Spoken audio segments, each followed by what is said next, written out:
আসসালামু আলাইকুম। উপস্থিত প্রিয় সাংবাদিক ভাই ও বোনেরা, আপনাদের সবাইকে আন্তরিকভাবে ধন্যবাদ জানাচ্ছি। বিশেষভাবে যারা ঢাকা থেকে চীনে এসেছেন, গত কয়েকদিন ধরে আমাদের সাথে কষ্ট করছেন, তাদের জন্য বিশেষ কৃতজ্ঞতা। এখানে রুমন ভাই আছেন, হুমান ভাই রয়েছেন। উনারা ব্রিফলি বলেছেন এর আগে আজকে আমাদের গত কয়েকদিনের কর্মসূচি এবং বর্তমান অবস্থান প্রেস টিমের সবাই রয়েছেন। রনি ভাই সহ আপনাদের সবাইকে আয়োজন করবার জন্য ধন্যবাদ জানাই। আপনারা অবগত রয়েছেন যে জনগণের ভোটে নির্বাচিত হয়ে রাষ্ট্র পরিচালনার দায়িত্ব গ্রহণের পর মাননীয় প্রধানমন্ত্রী জনাব তারেক রহমান এই প্রথম রাষ্ট্রীয় সফরে এসেছেন।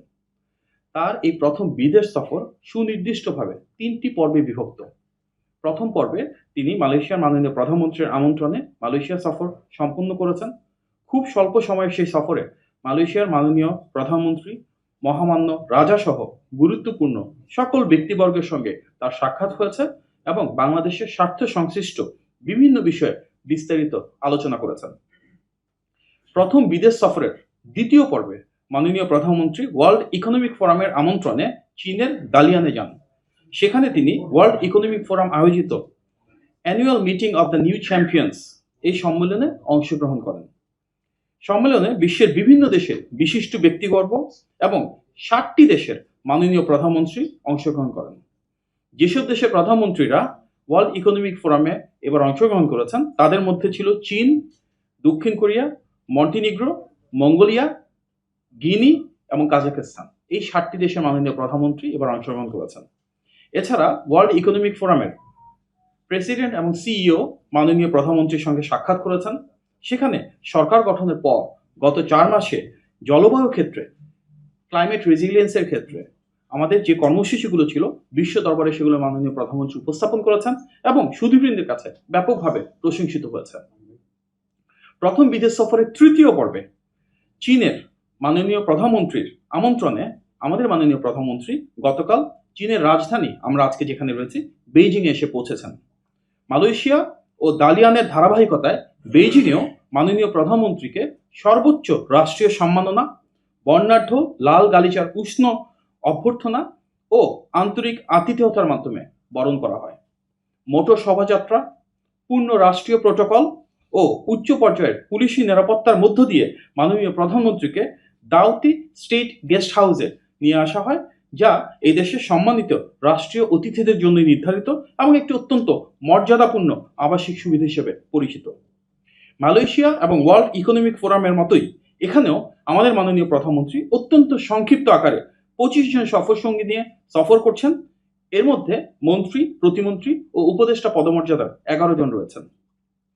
মূলত চীনা প্রধানমন্ত্রীর আমন্ত্রণে বেইজিংয়ে বাংলাদেশের মাননীয় প্রধানমন্ত্রীর এই সফরের উদ্দেশ্য হল বাংলাদেশের ভূ রাজনৈতিক ও কৌশলগত অবস্থান, ভারসাম্যপূর্ণ পররাষ্ট্রনীতি, বাংলাদেশে চীনা বিনিয়োগ বৃদ্ধি, কর্মসংস্থান সৃষ্টি, দ্বিপাক্ষিক বাণিজ্যের প্রসার, জনগণের সাথে জনগণের সুসম্পর্ককে আরও জোরদার করা এবং শিক্ষা, সংস্কৃতি, তথ্য, প্রযুক্তি ও স্বাস্থ্য সহ জনস্বার্থের সাথে সংশ্লিষ্ট যে বিষয়গুলো রয়েছে সেখানে দুই দেশের মধ্যে সহযোগিতাকে আরও জোরালো করা। মাননীয় প্রধানমন্ত্রী জনাব তারেক রহমানের সঙ্গে আজ কিছুক্ষণ আগে চীনের পানি সম্পদ মন্ত্রী লি গুরিং এর একটি বৈঠক অনুষ্ঠিত হয়েছে। উচ্চ পর্যায়ের সে বৈঠকে তিস্তা মহাপরিকল্পনা সহ বাংলাদেশের বিভিন্ন নদীর ব্যবস্থাপনা, বন্যা ঝুঁকি মোকাবেলা, নদী খনন, নদী ভাঙন রোধ, সেচ ও নৌ নেভিগেশন সহ বিভিন্ন সম্পৃক্ত বিষয়ে উন্নয়নের বিষয়ে দুই দেশের সহযোগিতা বাড়ানোর ঐক্যমত্য হয়েছে।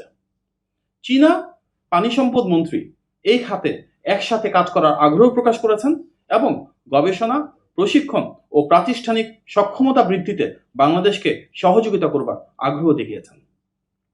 ইতিমধ্যে বাংলাদেশে বিনিয়োগ বৃদ্ধির লক্ষ্য নিয়ে আজ সকালে China council for the promotion of international trade, যেটি CCPIT নামে পরিচিত, এবং বাংলাদেশের বিডা, এই দুই প্রতিষ্ঠানের যৌথ উদ্যোগে ইনভেস্ট বাংলাদেশ নামে একটি অনুষ্ঠানের আয়োজন করা হয়েছে। সেখানে চীনের 80 জন প্রথম সারির ব্যবসা প্রতিষ্ঠানের শীর্ষ কর্মকর্তা কিংবা মালিকগণ উপস্থিত ছিলেন। বাংলাদেশে কিভাবে বিনিয়োগ বৃদ্ধি করা যায়, বিনিয়োগের ক্ষেত্রে সরকারের অবস্থান কি এবং কর্মসংস্থান সৃষ্টির লক্ষ্যে গণতান্ত্রিক সরকার কি কি পদক্ষেপ গ্রহণ করেছে এ বিষয়ে মাননীয় প্রধানমন্ত্রী উপস্থিত হয়ে চীনের বিভিন্ন ব্যবসায়িক নেতৃবৃন্দের সাথে মত বিনিময় করেছেন, বাংলাদেশের পলিসিগুলো তুলে ধরেছেন এবং একই সঙ্গে চীনা প্রতিষ্ঠানগুলো বাংলাদেশে যারা খুব ভালো করছে চীন থেকে গিয়ে, তারা তাদের নিজেদের প্রত্যাশা, পরিকল্পনা এবং বিনিয়োগ সংশ্লিষ্ট বিভিন্ন তথ্য, উপাত্ত ও অভিজ্ঞতা সবার সামনে তুলে ধরেছেন। মাননীয় প্রধানমন্ত্রী জনাব তারেক রহমান চীনের বিনিয়োগকারীদের বাংলাদেশে বিনিয়োগের আহ্বান জানিয়ে বলেন, অর্থনৈতিক ও প্রশাসনিক সংস্কারের মাধ্যমে বাংলাদেশে উৎপাদন ও শিল্প খাতের নতুন গন্তব্য হিসেবে একটি প্রতিযোগিতামূলক, নির্ভরযোগ্য ও লাভজনক অংশীদার হওয়ার জন্য প্রস্তুত। তিনি জানান, বিনিয়োগ বান্ধব পরিবেশ নিশ্চিত করতে সরকার 180 দিনের একটি বিশেষ কর্মপরিকল্পনা বাস্তবায়নের প্রক্রিয়ায় রয়েছে। পাশাপাশি আনোয়ারা এবং মোংলায় অর্থনৈতিক অঞ্চল উন্নয়ন, চীনে বাংলাদেশের প্রথম ইনভেস্টমেন্ট অফিস স্থাপন এবং অগ্রাধিকারপ্রাপ্ত বিভিন্ন খাতে বিশেষ প্রণোদনা প্রদানের উদ্যোগ নেওয়া হচ্ছে। এছাড়াও মাত্র 15 দিনেরও কম সময়ের মধ্যে বিনিয়োগকারীরা যেন নতুন লাইসেন্স পেতে পারেন সে বিষয়ে সরকার কার্যকর উদ্যোগ গ্রহণ শুরু করেছে। গণমানুষের প্রধানমন্ত্রী জনাব তারেক রহমানের সঙ্গে আজকে এই বেইজিংয়ের দিওয়াইতাই অতিথি ভবনে চীনের কমিউনিস্ট পার্টির আন্তর্জাতিক বিভাগের মন্ত্রী লিউ হাইকিংসের পার্টি টু পার্টি একটি বৈঠক অনুষ্ঠিত হয়। বৈঠকে তিনি বাংলাদেশ ও চীনের মধ্যে দীর্ঘমেয়াদী অর্থনৈতিক সহযোগিতা, টেকসই সমৃদ্ধি ও পারস্পরিক সহযোগিতার ক্ষেত্রে আরও ঘনিষ্ঠ এবং অংশীদারত্বপূর্ণ সম্পর্কের প্রতি গুরুত্ব প্রদান করেন। এই সময় চীনা পক্ষ দুই দেশের রাজনৈতিক, অর্থনৈতিক ও জনসম্পৃক্ততা আরও জোরদারে আগ্রহ প্রকাশ করে এবং বাংলাদেশের সার্বভৌমত্ব, নিরাপত্তা ও অর্থনৈতিক উন্নয়নে চীনের সমর্থন পুনর্ব্যক্ত করে। উভয় পক্ষই উন্নয়ন, বিনিয়োগ ও জনগণের সংযোগ তথা পার্টি টু পার্টি সম্পর্ককে আরো বিস্তৃত করার মাধ্যমে বাংলাদেশ চীন সম্পর্ককে একটি নতুন উচ্চতায় সামনের দিনগুলোতে নিয়ে যেতে চাইছে। বৈঠকে বাংলাদেশ জাতীয়তাবাদী দল বিএনপির সাথে চীনা কমিউনিস্ট পার্টির একটি মেমোরেন্ডাম অফ আন্ডারস্ট্যান্ডিং বা সমঝোতা স্মারক স্বাক্ষরিত হয়। 2002 সালে সাবেক প্রধানমন্ত্রী দেশনেত্রী বেগম খালেদা জিয়ার সঙ্গে বর্তমান প্রধানমন্ত্রী জনাব তারেক রহমান চীন সফরে এসে তিনি এই দেশ থেকে অনেক সমৃদ্ধ স্মৃতি নিয়ে বাংলাদেশে গিয়েছিলেন। তার বাবা বিএনপির প্রতিষ্ঠাতা শহীদ প্রেসিডেন্ট জিয়াউর রহমান 1977 ও 1980 সালে ঐতিহাসিক সফরের মাধ্যমে বাংলাদেশ চীন বন্ধুত্বের যে ভিত্তি সেটি স্থাপন করেছিলেন। পরবর্তীতে দেশনেত্রী বেগম খালেদা জিয়া 7 বার ঐতিহাসিক এবং স্মরণীয় সফরের মাধ্যমে চীন বাংলাদেশের সম্পর্ককে আরো সুদৃঢ় করেছিলেন। পিতামাতার সেই দলীয় এবং পারিবারিক ঐতিহ্যকে ধারণ করে বাংলাদেশ চীন অংশীদারত্বকে মাননীয় প্রধানমন্ত্রী আরো সামনের দিকে এগিয়ে নিতে বদ্ধপরিকর। একই সঙ্গে তাকে ও তার প্রতিনিধি দলকে যে আন্তরিক আতিথেয়তা চীনের পক্ষ থেকে দেওয়া হয়েছে তা আমাদের জন্য অত্যন্ত অনুপ্রেরণাদায়ক।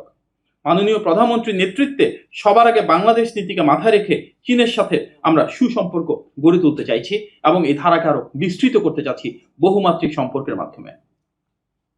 গণপ্রজাতন্ত্রী বাংলাদেশ সরকার দেশের স্বার্থ রক্ষা ও সম্পর্ক গঠনের ক্ষেত্রে সমতা ও ন্যায্যতাকে ভিত্তি হিসেবে ধারণ করছে।